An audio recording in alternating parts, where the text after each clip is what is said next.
దాన్ని ఉద్దేశపూర్వకంగా డిలే ప్రభుత్వాల తరపు నుంచి జరుగుతున్నాయి. అలాగే ఇంకా సర్వీస్ మ్యాటర్స్ కానీ లేకపోతే ఇటువంటి అనేక సమస్యలు ఉన్నాయి. ఇళ్ల స్థలాలు కానీ ఇతర పరిహారాలు కానీ ఇవన్నీ కూడా ఇటువంటి అంశాలన్నింటినీ కూడా ప్రభుత్వంగా కూడా ప్రత్యేక శ్రద్ధ పెట్టి మన తెలంగాణ వరకు మనం తీసుకుంటే ఏ అంశమైనా సరే త్వరితగతిన అన్ని ఏ సెక్టార్కి ఆ సెక్టార్ దాన్ని కన్స్ట్రక్టివ్గా బాగా ఫలప్రదంగా జరగాలి. కాబట్టి ఈ అన్ని అంశాలపైన కూడా ప్రభుత్వం ఆలోచన చేయాలని చెప్పి నేను ప్రభుత్వాన్ని కోరుతా ఉన్నాను. ఇక అన్నిటికంటే మించి ఈరోజు దాడులు అనేది సర్వసాధారణం అయిపోయింది. భావస్వేచ్ఛ పైన కానీ లేకుంటే ప్రజా ఉద్యమాలపైన కానీ ప్రజలు తమ కోరికను చెప్పుకునే విధానం పైన కానీ అది సామాన్యం అయిపోయింది. ఆ ప్రభుత్వం ఈ ప్రభుత్వం లేదు. నిన్న మొన్న నేను మా కొన్ని ధర్నాలకు వెళ్ళా. మధ్యాహ్న భోజన వర్కర్స్ ఆడవాళ్ళు వాళ్ళకు కూడా పోలీసులు పర్మిషన్ ఇవ్వట్లేదు. మరి మీకు తెలిసి జరుగుతుందో తెలవక జరుగుతుందో నాకు తెలియదు. ఈ కొత్త ప్రభుత్వం ధర్నాలు చేసుకోవటం కోసం ఆ రోజుల్లో ధర్నా చౌక్ ఎత్తివేస్తే ఆ ధర్నా చౌక్ని పునరుద్ధరణ చేయటం కోసం అన్ని ప్రజా సంఘాలు అన్ని పార్టీలు పెద్ద ఎత్తున మేము ఆందోళన చేశాం. అంతిమంగా కోర్టు ద్వారానే ధర్నా చౌక్కి మేము పర్మిషన్ పొందటం జరిగింది. ఆ ధర్నా చౌక్లో ఇవాళ సహజంగా కార్మికులు ఏమనుకుంటారంటే అసెంబ్లీ నడుస్తూ ఉంటే అక్కడ ఆందోళన చేస్తే వాళ్ళ బాధలు లోపలికి వెళ్తాయనే దాంతో తప్పితే దీని మీద దాడులు చేయటానికో అసెంబ్లీ మీద లేకపోతే ఇంకేదో టెర్రరిస్టులాగా ఉండేవాళ్ళు కాదు. వాళ్ళు రోజువారీ బతుకు సంబంధించినటువంటి వాళ్ళు. దానికి సంబంధించి మీకు తెలిసి జరుగుతుందో తెలియ జరుగుతుందో నాకు తెలియదు. కానీ పోలీస్ డిపార్ట్మెంటు అత్యుత్సాహంతో ఉంది. దారుల్లోనే అరెస్టులు చేస్తూ ఉంది. దారుల్లోనే ఒకవేళ టైం ఇచ్చినా 2 గంటలని పేరు పెడుతుంది. చాలా పోలీసులు ప్రజా ఉద్యమాలను అణిచివేస్తున్నారని మీ దృష్టికి నేను సవినయంగా తీసుకొస్తున్నా.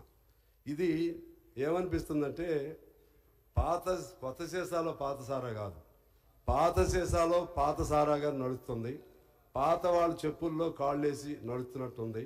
మరి మీకు తెలుస్తుందో లేదో నేను మీ దృష్టికి తీసుకొస్తున్నా, ఎందుకంటే ఇది ఈ సందర్భం వచ్చింది కాబట్టి. అదే పద్ధతుల్లో ఇంకా సరే కొన్ని అది మన పరిధిలో కాదు, ఓపా లాంటి చట్టాలు లేకపోతే నేషనల్ ఇన్వెస్టిగేషన్ ఏజెన్సీ లాంటి సంస్థల్ని యథేచ్ఛగా ఉపయోగిస్తున్నారు రాష్ట్రంలో కేంద్రం. దానికి సంబంధించి మనం రాష్ట్ర ప్రభుత్వంగా కేంద్రం ప్రతి అంశాల్లో వరవరరావు గారు లాంటి వాళ్ళు, సాయిబాబు గారు లాంటి వాళ్ళు, ఇంకా 100 మంది మీద అధ్యక్ష 100 మంది మీద విపరీతమైన కేసులు పెట్టి లోపల పెడతా ఉన్నారు. అటువంటి అంశాలపైన చట్టాలు వాళ్ళ ఏజెన్సీలు వస్తారు, కానీ సహాయం తీసుకోవాల్సింది మన ఏజెన్సీలు సహాయం తీసుకోవాలి. దాన్ని ఎలా నిలవరించగలుగుతారు? ఇక మాట్లాడే స్వేచ్ఛ లేకపోతే ఇంకేమి అర్థం ఉంటుంది? మాట్లాడే స్వేచ్ఛ లేకుండా రచయితల సంఘాల మీద దాడులు చేస్తున్నారు. ఆఖరికి ఇంకొక ఆశ్చర్యం ఏంటంటే అధ్యక్ష, నిన్న హరగోపాల్ గారు వారు నాతో మాట్లాడుతూ చెప్పారు, సుందరయ్య విజ్ఞాన భవన్లో సహజంగా మేము ఎప్పుడైనా పుస్తకావిష్కరణలు కానీ సమావేశాలు కానీ ఇటువంటివి పెట్టుకుంటూ ఉంటాం. ఇంతకుముందు ప్రభుత్వం కూడా ఎప్పుడు చెప్పలేదు పోలీస్ పర్మిషన్ కావాలని. ఇవాళ సుందరయ్య విజ్ఞాన భవన్ లాంటి చోట అటువంటి భవనాల్లో మీటింగ్లు పెట్టుకోవడానికి కూడా పోలీసు పర్మిషన్ కావాలని అడుగుతున్నారు. అందువల్ల అదే మీరు వదిలేసిన చెప్పుల్లో వాళ్ళు కాళ్ళు పెడుతున్నారు. నా బాధ మీరు ఏ చెప్పులు వదిలేశారో ఆ చెప్పుల్లో కాళ్ళు పెడుతున్నారు. పెట్టొద్దని నేను కోరుతా ఉన్నాను, పెట్టొద్దని నేను కోరుతున్నాను అధ్యక్ష.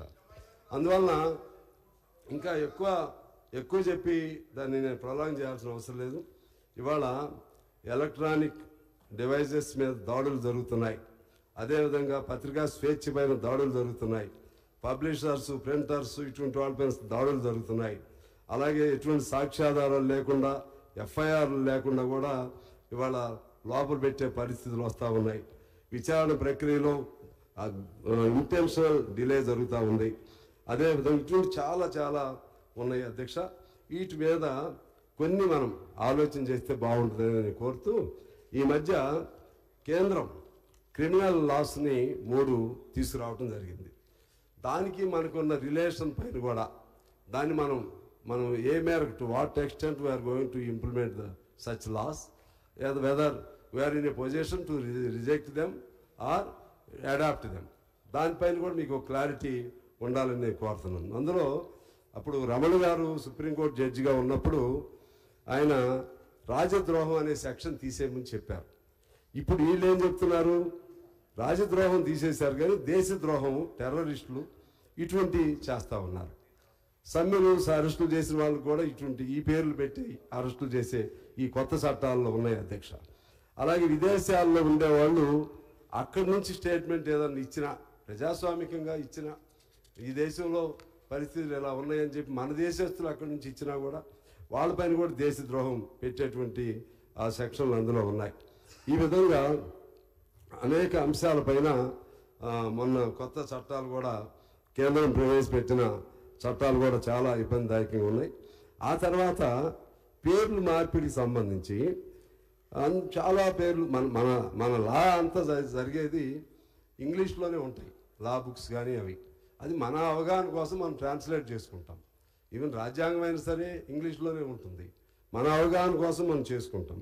అక్కడ ఈ మధ్యకాలంలో ఆ చట్టాల్లో ఏం జరిగిందంటే భారతీయ న్యాయ సంహిత్, భారతీయ నాగరికత అంటే దీనికి ఏంటి అంటే ఐపీసీకి వచ్చిన తెప్పలు ఇది భారతీయ న్యాయ సంహిత్.